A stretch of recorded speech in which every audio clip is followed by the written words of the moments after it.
Բարև ձեզ սիրելի հայրենակիցներ, այսօր սեպտեմբերի 27-ն է, ադրբեջանական ագրեսիայի օրն է Լեռնային Ղարաբաղի նկատմամբ, մեզ համար բավականին ծանր օր է, այդ պլանավորված ագրեսիան Ռուսաստանի օգնությամբ, Իսրայելի օգնությամբ, Բելարուսի, Պակիստանի, Թուրքիայի օգնությամբ իրականացվեց ընդդեմ փոքրիկ, կարելի ասել նոր անկախության էլեմենտներ դրսևորող Հայաստանի նկատմամբ, քանի որ 18 թվականին էր հեղափոխությունը տեղի ունեցել, Վլադիմիր Պուտինի սրդովը չէր, եւ դա եւս ինչ որ չափով դերակատարություն ունեցավ, բայց դրա ծրագիրը շատ ավելի վաղուց էր մշակվել, մենք բոլորս գիտենք, եւ դրա ապացույցն է 2016 թվականի ապրիլյան ագրեսիան ընդդեմ Արցախի, այսինքն այդ պլանավորված պատերազմը մեծ հարված էր Հայաստանի Հանրապետության համար, Արցախի համար եւ փառք մեր բոլոր նահատակներին։ Մենք երբեք չենք կարող մոռանալ այն բոլոր մեր նահատակներին, որոնք որ զոհվեցին իրենց հայրենիքը պաշտպանելու համար։ Այսօրվա մեր հաղորդման ընթացքում բազմաթիվ քննարկման հարցեր ունենք, որոնք որ վերաբերվում են Հայաստանին եւ ոչ միայն Հայաստանին։ Վերջերս վերնագրերը տեսնում եք ավելի շատ միջազգային հարցերին վերաբերող վերնագրեր են եւ էջանշաններ են, քանի որ կարծում եմ ամենակարևոր իրադարձությունները հիմա տեղի ունեն ոչ թե Հայաստանում, այլ Հայաստանից դուրս սիրելի հայրենակիցներ։ Եվ սկսենք նրանից, որ ՄԱԿ-ի գլխավոր ասամբլեայի 80-րդ գագաթնաժողովի ընթացքում Արարատ Միրզոյանը բազմաթիվ հանդիպումներ ունենում տարբեր երկրների արտգործնախարարների, պաշտոնյաների հետ կատեղեկություն, որ հանդիպել է Գերմանիայի արտգործնախարարի հետ, վերջի հանդիպումների մասին է խոսքը, մնացածների մասին մենք խոսել ենք։ Ամերիկյան պաշտոնյաների հետ է հանդիպում Արարատ Միրզոյանը, դրանից բացի նաև երեք տեղեկացանք, որ հիմա Արարատ Միրզոյանը, այսինքն երեք Արարատ Միրզոյանը նաև հանդիպել է Կայա Կալասի հետ։ Գիտեք, ամենակարևոր եւ առանցքային պաշտոնյաներից մեկն է Եվրոպական միության Կայա Կալասը, փաստացի արտաքին քաղաքականության ղեկավարն է եւ կողմերը քննարկել են Հայաստան-Եվրամիություն հարաբերությունները, այդ զարգացող հարաբերությունները, դինամիկան, այսինքն ընդհանուր առմամբ գոհունակություն են հայտնել, քննարկել են թե ինչ ձևով էլի կարելի է զարգացնել հարաբերությունները, միջազգային, ռեգիոնալ, աշխարհակաղակական հարցեր են քննարկել։ Շատ մանրամասներ չկա, բայց ինքնին այդ հանդիպումը մեզ համար չափազանց կարևոր է։ Այսինքն ընդհանուր առմամբ Եվրոպական միությունը գոհ է Հայաստանի հետ զարգացող հարաբերությունների մակարդակից։ Թե Հայաստանն է գոհ եւ Հայաստանից էլ մենք լսում ենք այդ հայտարարությունները եւ թե Եվրոպական միության ղեկավար մարմիններից եւս մենք լսում ենք այդ հայտարարությունները, որ իրենք գոհ են թե ինչ ձևով, ինչ արագությամբ են զարգանում Հայաստանի եւ Եվրամիության միջև հարաբերությունները։ Դա իրենց գնահատականն է, իմ գնահատականը չէ, սիրելի հայրենակիցներ, ես գիտեմ, որ շատերը ուրիշ բաներ են խոսում, մեկ-մեկ կան հետաքրքիր նաեւ ոչ միայն խոսողներ, այլ երգեցողներ, այլ երկողներ, բայց իրականությունը դա է, այդ հայտարարությունների բովանդակությունը ես չեմ կարող փոխել եւ աղավաղել ու հորինել, որ եվրոպական երկրները, Եվրոպական միությունը դժգոհ է Հայաստանի հետ հարաբերություններից, կրկնեմ, իրենց պաշտոնական հայտարարություններից լրիվ այլ բան է երևում։ Հիմա եթե խոսում են այլ բան, մտածում են այլ բան, չեմ կարող ասել, բայց դուք արդեն կարծում եմ ամեն շատ լավ հասկանում եք, թե իրականում ինչպիսին են Հայաստանի եւ Եվրամիության միջև հարաբերությունները։ Դե անցնենք առաջ, շատ երկար երևի կենտրոնացա այդ հարցի վրա, ուղղակի երբ որ տեսնում եմ տարբեր մեկնաբանություններ, ինձ միշտ դուր չի գալիս այն, որ մարդիկ հորինում են հեքիաթներ եւ խոսում են այն, ինչ իրենց հարմար է։ Ես չեմ կարող նման ձև վարվել եւ սուտ խոսել, դա մեծ պատասխանատվություն է, երբ որ դու ինչ որ մի հարց քննարկում ու խոսում ես եւ եթե դու ստում ես, ապա շատ ծանր եւ մեծ պատասխանատվության տակ ես մտնում։ Շարունակենք։ Նյու Յորքում է գտնվելու նաեւ հիմա Նիկոլ Փաշինյանը սեպտեմբերի 26-ից 27-ը աշխատանքային այցով, նա գտնվելու է Ամերիկայի Միացյալ Նահանգներում եւ կմասնակցի ՄԱԿ-ի գլխավոր ասամբլեայի 80-րդ նստաշրջանի աշխատանքներին։ Տեսնենք, թե այնտեղ Փաշինյանը ում հետ կհանդիպի եւ ինչ հետաքրքիր տեղեկություններ կունենանք այդ հանդիպումներից եւ այցից։ Մեկ հետաքրքիր տեղեկություն եւս, որը որ տարածել է հայկական ասամբլեան Ամերիկայի Միացյալ Նահանգների, եւ սա վերաբերվում է արդեն Ամերիկայի Միացյալ Նահանգների ներկայացուցիչների պալատի հատուկ կոմիտետին, որը որ կարգավորում է պետքարտուղարության աշխատանքները, եւ այնտեղ օրենք բանաձև է ընդունվել, որով որ հանձնարարել է 2026 թվականին Ամերիկայի Միացյալ Նահանգների պետքարտուղարությանը Ադրբեջանի եւ Հայաստանի հետ բանակցել կոնկրետ գերիների մասով, այսինքն Ամերիկայի Միացյալ Նահանգների պետքարտուղարությունը ըստ այդ որոշման պարտավորվում է բանակցել Ադրբեջանի հետ հայ ռազմագերիների մասով, ինչպես նաեւ հայկական մշակութային ժառանգության մասով։ Հայկական մշակութային ժառանգությունը եւս չափազանց կարեւոր է յուրաքանչյուր հայի համար եւ շատ լավ է, որ այդտեղ այդ ամենը եւս տեղ է գտել, ինչպես նաեւ Լեռնային Ղարաբաղ Արցախայցյան վերադարձի հարցը, չնայած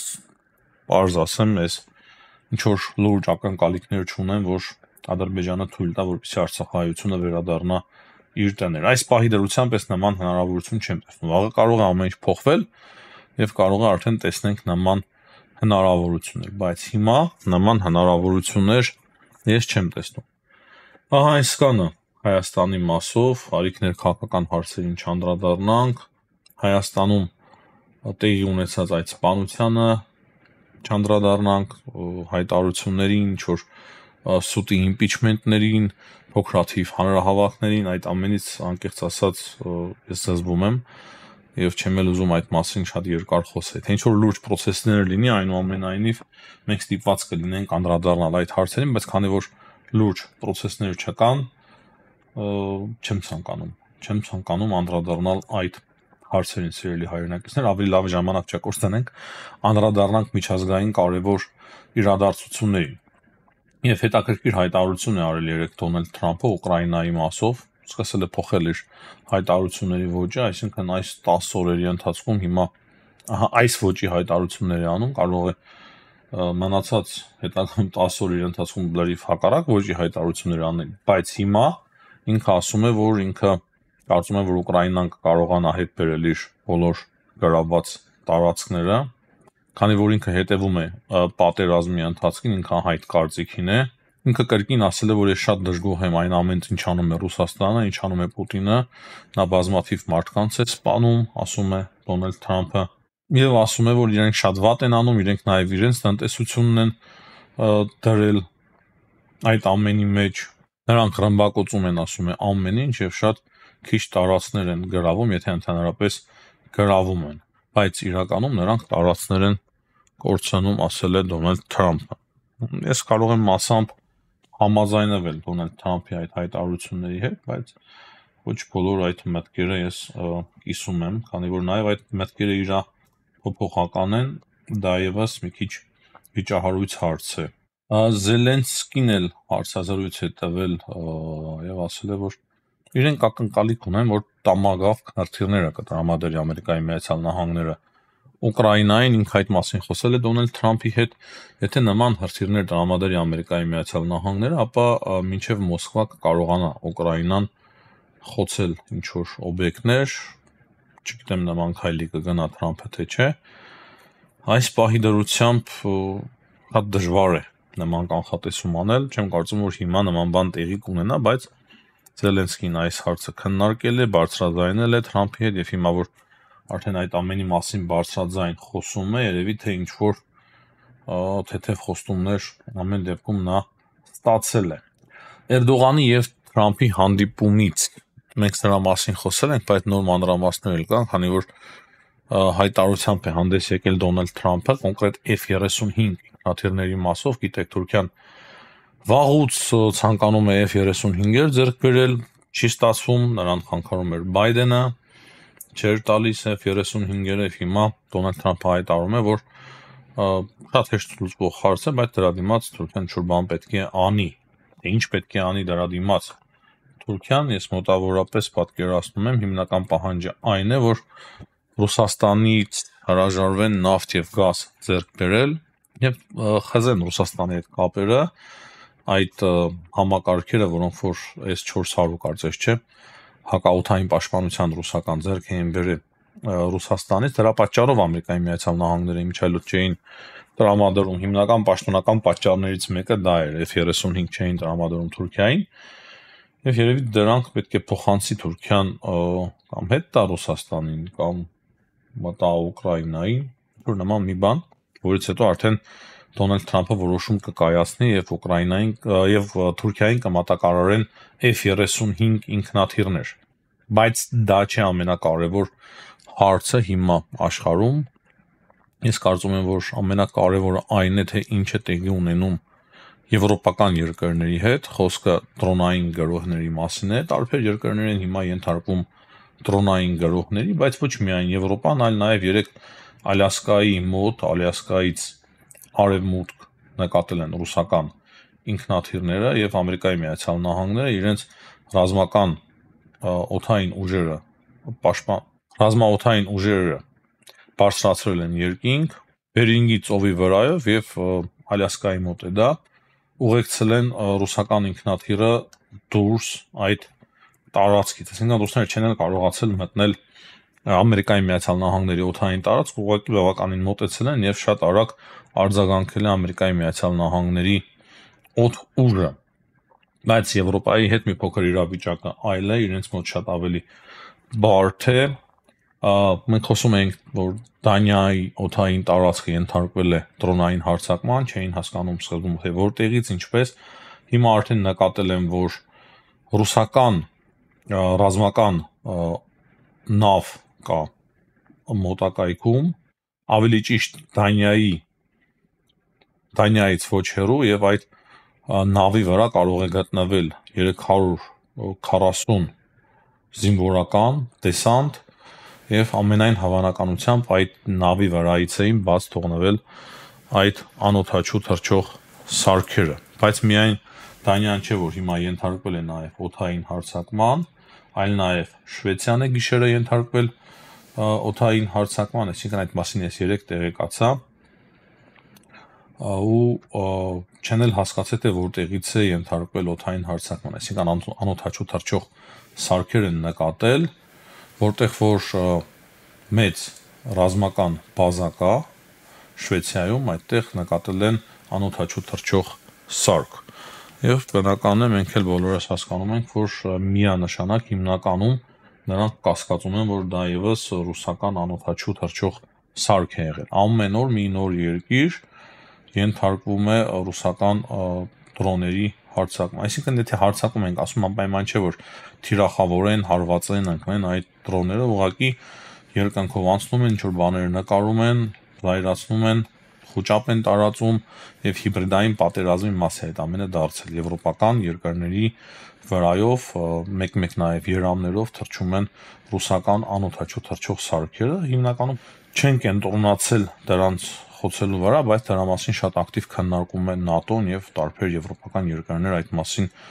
քննարկումներ են անցկացնում։ Երեք նաեւ Նետանյահուն էլ ելույթ ունեցել ՄԱԿ-ի գլխավոր ասամբլեայում, շատերը դուրս են եկել այդ ելույթի ժամանակ, երևի կադրերը տեսել եք, եւ նա ասում է, որ դուք մեզ չեք ստիպի, որ մենք ճանաչենք Պաղեստինի անկախությունը, Պաղեստինը չի լինի անկախ,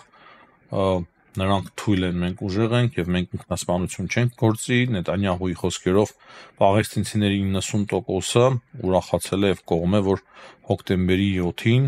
Համաս տերորիստական խմբավորումը մտավ Իսրայելի տարածք եւ վերցրեց բազմաթիվ գերիներ, որից հետո սկսվեց փաստացի այս պատերազմը։ Իսկ Դոնալդ Թրամփը սիրելի հայրենակիցներ երեք հայտնել է, որ այդ պատերազմը պետք է որ ավարտվի, գերիները ազատ արձակվեն եւ դա տեղի կունենա արդեն հոկտեմբերի 8-ին։ Չգիտեմ, հավատամ, չհավատամ, ինչպես ընդունեմ այդ հայտարարությունը, կապրենք, կտեսնենք, թե այդ ամենը տեղի կունենա, թե չի ունենա։ Դրանից բացի NBC-ն, ամերիկյան NBC-ն հայտնում է, որ շուտով կարող է Ամերիկայի Միացյալ Նահանգները հարվածներ հասցնել Վենեսուելայի մոտակա, ոչ թե օրերին, այլ մոտակա շաբաթների ընթացքում նման հարվածներ հնարավոր են եւ հարվածները կլինեն կոնկրետ նարկո օբյեկտներին, որտեղից որ Վենեսուելան թմրանյութեր է տեղափոխում Ամերիկայի Միացյալ Նահանգներ, նավերով թմրանյութեր է տեղափոխում Ամերիկայի Միացյալ Նահանգներ։ Այսինքն Վենեսուելայի շուրջ եւս իրավիճակը լարվում է։ Գիտեք, Վենեսուելան շրջափակման մեջ է հիմա վերցրել Ամերիկայի Միացյալ Նահանգները, այսինքն Ամերիկայի Միացյալ Նահանգների նավերը, բազմաթիվ զինվորականներ կան այնտեղ, եւ նաեւ եղել են դեպքեր, երբ որ Ամերիկայի Միացյալ Նահանգները կամ ձերբակալել են կամ նույնիսկ հարվածներ են հասցրել վենեսուելական նավերի, որոնք որ իրենց խոսքերով թմրանյութ են տեղափոխում։ Այս պայդրությամբ այսքանը, սիրելի հայրենակիցներ, հաջողություն եմ մաղթում բոլորին, ցտեսություն, կհանդիպենք։